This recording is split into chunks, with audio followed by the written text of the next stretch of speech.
Hi guys, this is Ricky Girl, thank you for watching, and this is going to be my reaction to episode 17 of The Untamed. Stay tuned!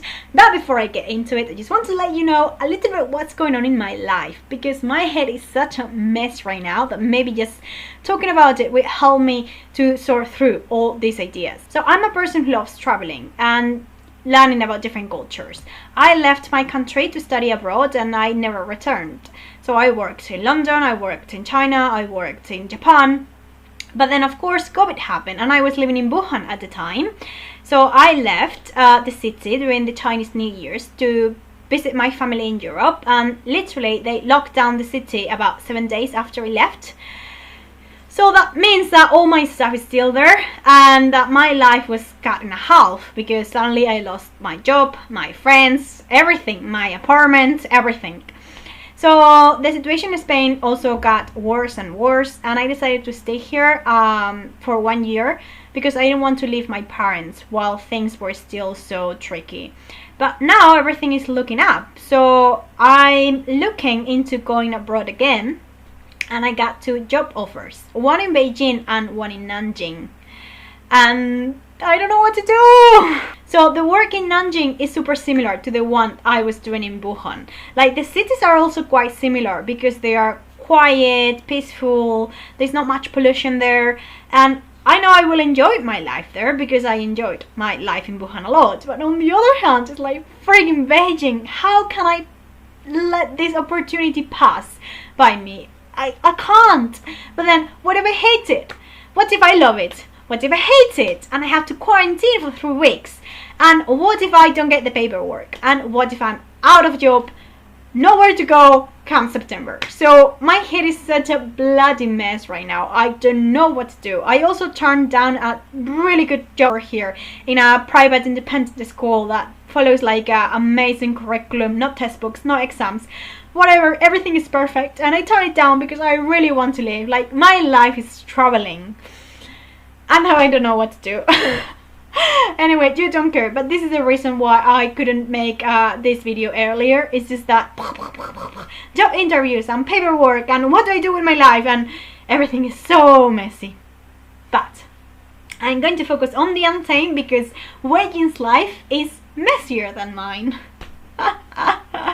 The poor guy. So all his clan is dead, his home is destroyed, his adopted parents are dead as well, his relationship with his brother is crumbling down.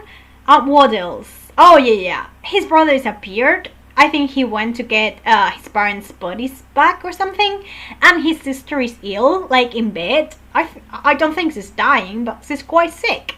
So what is the guy going to do? I have no idea, no predictions. Like, before I thought, okay, so this is gonna happen, you know, the parents are gonna die, the kids are going to go to the mom's family, they will make an alliance with the Lang clan and the Nie clan, and they will fight the Wens. But now it's like, okay, this has not happened. What the hell is going on? So yeah, the parents are dead, but what are those kids going to do? No freaking idea. Let's find out. Episode 17 of The Untamed. Ready.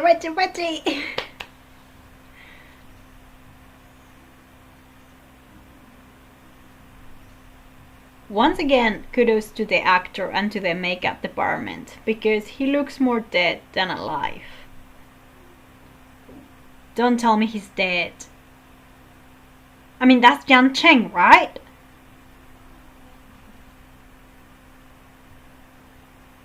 Don't tell me he's dead. They whipped him. Yes, please. Don't let things get worse. You cannot be trapped. To his sisters. We're all drunk. Oh no. It was Moning. He drugged them. Oh, no. Don't find out. Don't tell me they find out. As long as he doesn't interrogate Wen Ning. So he went with them. I missed that part. I thought they were going to his sisters, but on their own. So they found out. They know. Ugly bitch. Course crusher. What is he doing? Is he burning him alive? He's on your side, Wei Ying. Control your anger. It leads to the dark side. Even his eyes look bigger when he gets this mad. It's amazing. I like that even though he's a good guy, he has good survival instincts right now. Probably before he didn't care about his life, but now he's protecting his siblings, so he cares. Good. They deserve it. Why is he so sick then? Something else is wrong with him. What is it? Has he lost his memory? Why is he called Course Crusher?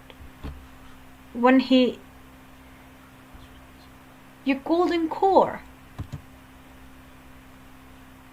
It will dissipate your spiritual power. So I watch this kind of dramas before, bullshit dramas. It's the golden core, like the spiritual power that lets you do stuff. So when the core crusher was asphyxiating that poor guy, and we saw this burning, he was actually burning like his spiritual power. Okay, I will research this after the episode is over. Mediocre people, what's that? Mediocre, like normal people? I don't know. Well, they are dead, so... He's always lashing out in anger. And I hate that face that Wei Ying made, as he feels guilty for what happened. Right, you can't. But you couldn't before, even with a golden core, right? She's helping you. And you liked her before. Well, you should run, because they know you rescued them. He wants to heal his brother. Is there a way? Oh, I wonder how long had he stayed awake to fall asleep like that. He's not asleep. He was ignoring her?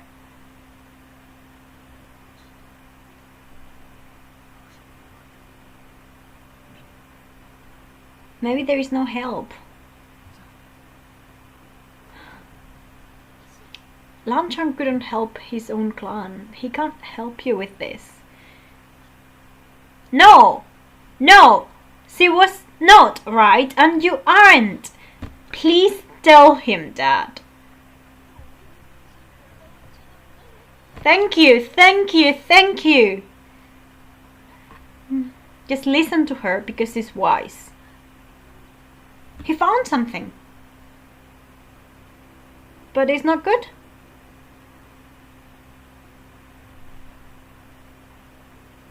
What did he find? If he found something, why does he look so sad? She didn't like what he had to say. Do what? What is he going to do that he shouldn't do? Cost him. Don't say that, okay? Don't say it, because something is wrong here. Well, that's a bit too drastic. And what about you? What about him? I missed something here. Did I miss something here? Why does he look as if he's about to cry? 50% of what?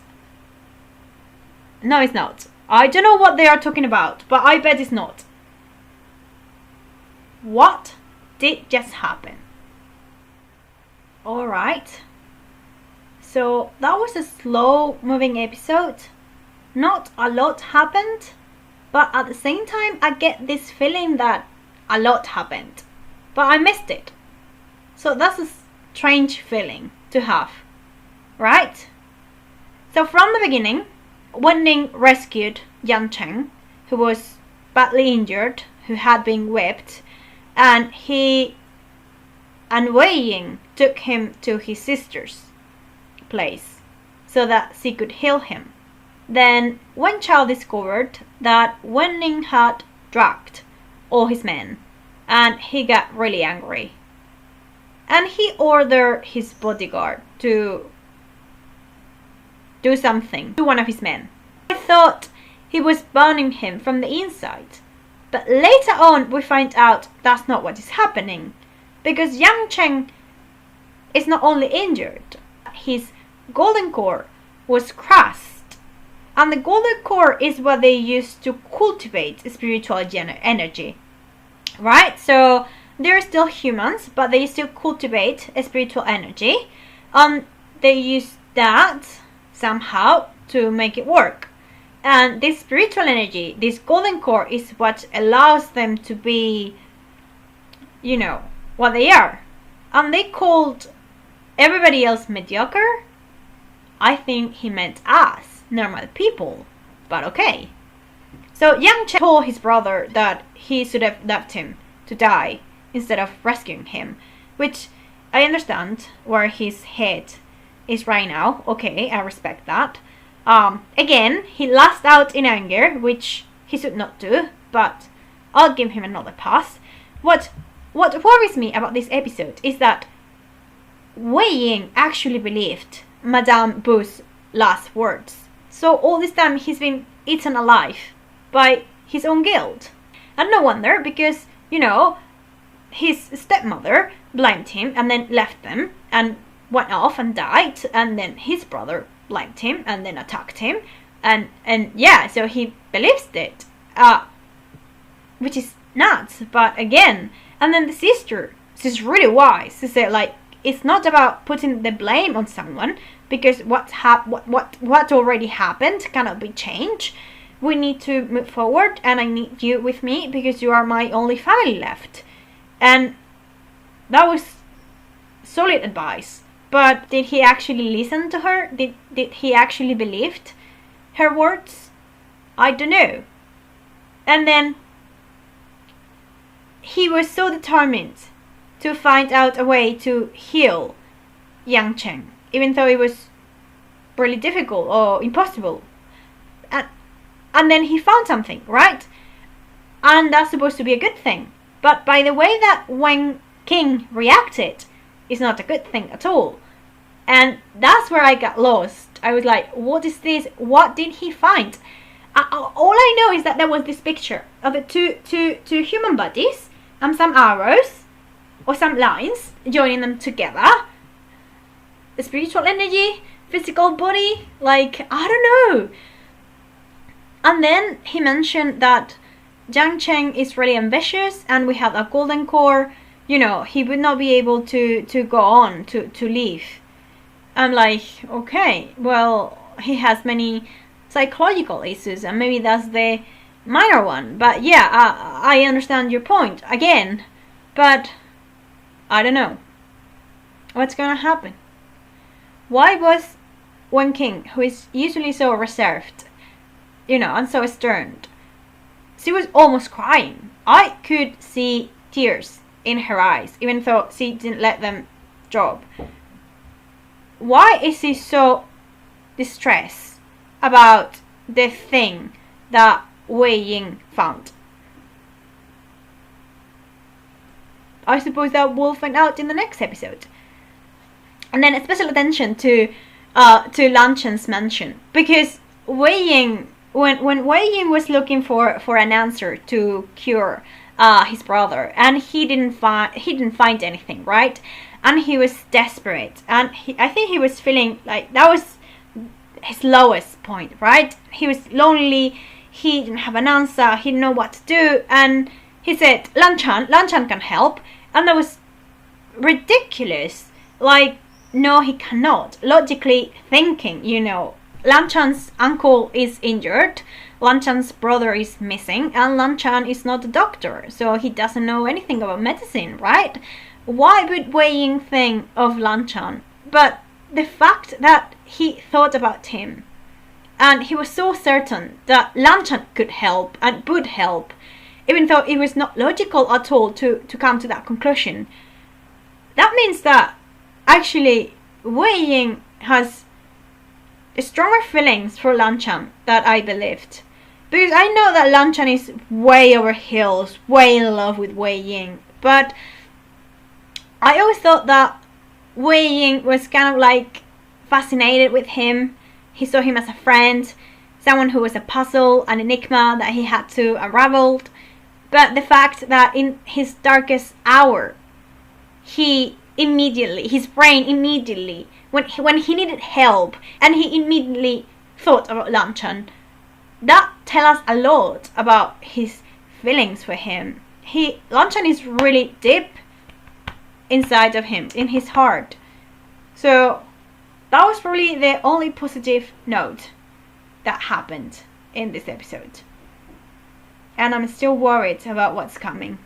No idea, but really worried.